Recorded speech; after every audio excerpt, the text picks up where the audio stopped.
விடுதலை புலிகளின் தலைவருக்கு நாட்டின் பாதியை வழங்கியிருந்தால் இஸ்ரேலுடன் ஒப்பிடும் ராஜித. சீனாவுடன் தொடர்புகளை பேணிய விடுதலை புலிகள் சீற்றமடைந்த சர்வதேசம். நாட்டு மக்களுக்கு ஜனாதிபதி வழங்க உள்ள முக்கிய செய்தி.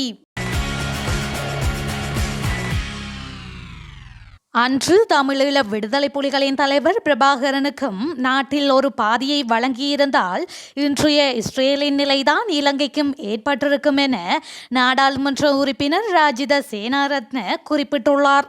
நாடாளுமன்றத்தில் நேற்றைய தினம் நடைபெற்ற இஸ்ரேல் பலஸ்தீன மோதல் தொடர்பான சபை ஒத்திவைப்பு வேளை விவாதத்தில் கலந்து கொண்டு உரையாற்றுகையிலேயே அவர் இவ்வாறு தெரிவித்துள்ளார்.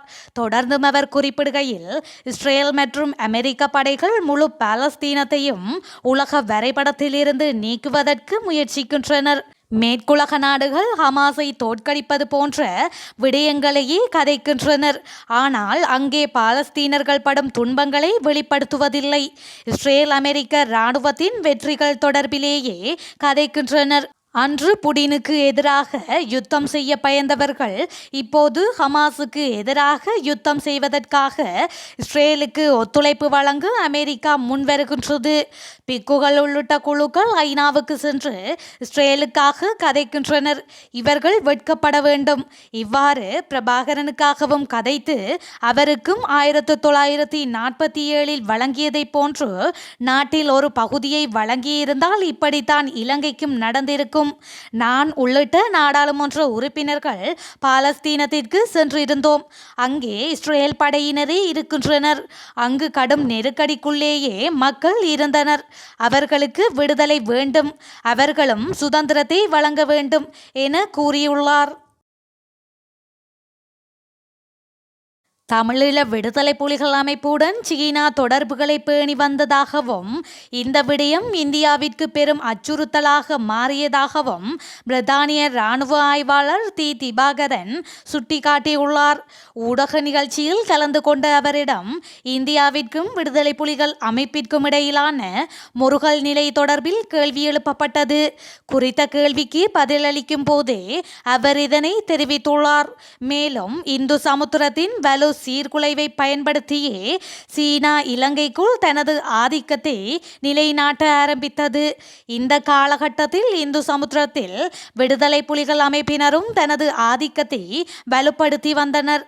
இதன் பின்னணியிலேயே 2005 ஆண்டு ஜனாதிபதி தேர்தலில் தேர்தல் பகிஷ்கரிப்பு நடவடிக்கைக்கு பின்னால் இருந்து சீனா பெரும் பங்காற்றியதாக கூறப்படுகின்றது என்றும் அவர் குறிப்பிட்டார்.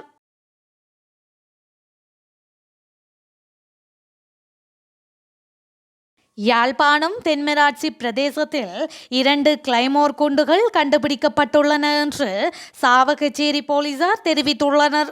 சாவகச்சேரி போலீஸ் பிரிவிற்கு உட்பட்ட மட்டுவில் பன்றித்தலைச்சி அம்மன் கோயிலுக்கும் பொருளாதார மத்திய நிலையத்திற்கும் இடைப்பட்ட பகுதியில் வீதியிலிருந்து சுமார் 15 மீட்டர் தொலைவில் உள்ள வயல் பகுதியிலிருந்தே 2 கிளைமோர் குண்டுகளும் கண்டுபிடிக்கப்பட்டுள்ளன என்றும் போலீசார் குறிப்பிட்டுள்ளனர். பழைய இரும்பு சேகரிக்கும் வியாபாரி ஒருவர் இதனை கண்டு வழங்கிய தகவல்களின் அடிப்படையில் சாவகச்சேரி போலீசார் சம்பவ இடத்திற்கு சென்று பார்வையிட்டு விசாரணைகளை முன்னெடுத்துள்ளனர். இதையடுத்து அந்த கிளைமோர் குண்டுகளை மீட்பதற்கான நடவடிக்கைகளை சாவகச்சேரி போலீசார் முன்னெடுத்து வருகின்றமையும் குறிப்பிடத்தக்கது. ஐக்கிய தேசிய கட்சியின் விசேட பொது மாநாடு கட்சியின் தலைவர் ஜனாதிபதி ரணில் விக்ரமசிங்க தலைமையில் நடைபெறவுள்ளது. சீன விஜயத்தின் பின்னர் முதல் தடவையாக ஜனாதிபதி மக்கள் மத்தியில் உரையாற்றி நாட்டுக்கு முக்கிய செய்தியொன்றை வழங்க உள்ளதாகவும் தெரிவிக்கப்படுகின்றது. குறித்த மாநாடானது இன்று சுகததாச உள்ளக விளையாட்டரங்கில் இடம்பெறவுள்ளது.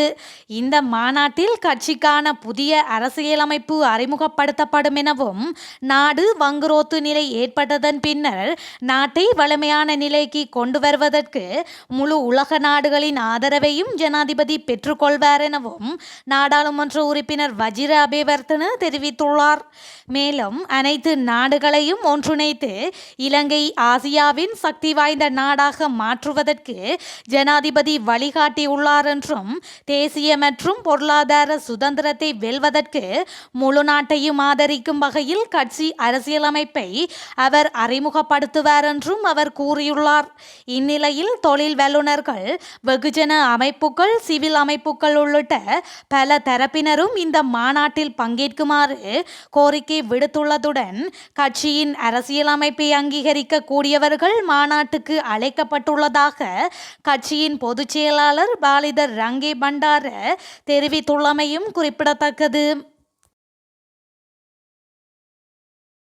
15 வருடங்களுக்கு முன்னர் இலங்கையில் எவ்வாறு இனப்படுகொலை செய்யப்பட்டதோ அதை போலவே இப்போது காசாவில் நடைபெற்று கொண்டிருப்பதாக தமிழ் தேசிய மக்கள் முன்னணியின் தலைவர் கஜேந்திரகுமார் பொன்னம்பலம் எம்பி தெரிவித்துள்ளார்.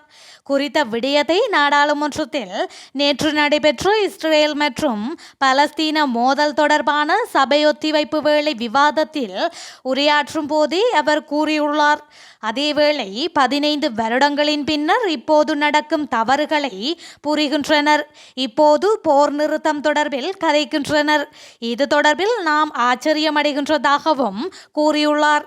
இது தொடர்பில் மேலும் கருத்து தெரிவித்த அவர், ஜூதர்களுக்கு அவர்களின் நாட்டை கொடுக்க வேண்டும், அவர்கள் சமாதானமாக வாழ வேண்டும். அதே போன்று பலஸ்தீனத்துக்கும் அநீதி ஏற்பட்டுள்ளது. அங்கே விட்டு கொடுப்பு ஏற்பட்டிருந்தது. இந்த விட்டு கொடுப்பில் பலஸ்தீன மக்கள் அதிகமாக அதனை செய்ததை மறக்க முடியாது. ஜூதர்களின் நாடு அந்த உடன்படிக்கைகளுக்கு இணங்கி நடந்திருக்க வேண்டும். அவர்களுக்கு சொந்தமான நாடு கிடைக்கும் போது அந்த நாட்டை சரியான முறையில் நடத்தக்கூடிய முறையிலேயே அது அமைய வேண்டும். நாங்கள் பிழையை பிழையென்று நேர்மையாக கூற வேண்டும். அதற்கும் மேலாக சென்றுவிட்டது. பயங்கரவாதம் என்ற பெயரில் இனப்படுகொலைகளே நடக்கின்றன. மக்களின் உணவு, மருத்துவம், நீர் வசதிகள் மறுக்கப்படுவதன் நோக்கம் என்ன? அந்த மக்கள் தொகையை அளிக்கும் செயற்பாடே நடக்கின்றன. அங்குள்ள மக்கள் இலக்கு வைக்கப்படுகின்றனர். மக்களை குறிப்பிட்ட இடத்துக்கு புகலிடம் தேடி செல்லுமாறு கூறும்போது அவர்கள் அவ்வாறு செல்லும்போது அவர்கள் நோக்கி தாக்குதல்கள் நடத்தப்படுகின்றன. எவ்வாறாயினும் பிரச்சினைகளுக்கான அடிப்படை காரணங்கள் உள்ளன. அவற்றை கண்டறிய வேண்டும். எதிர்கால பலஸ்தீன நாட்டை அளிப்பதாகவே அமையும்.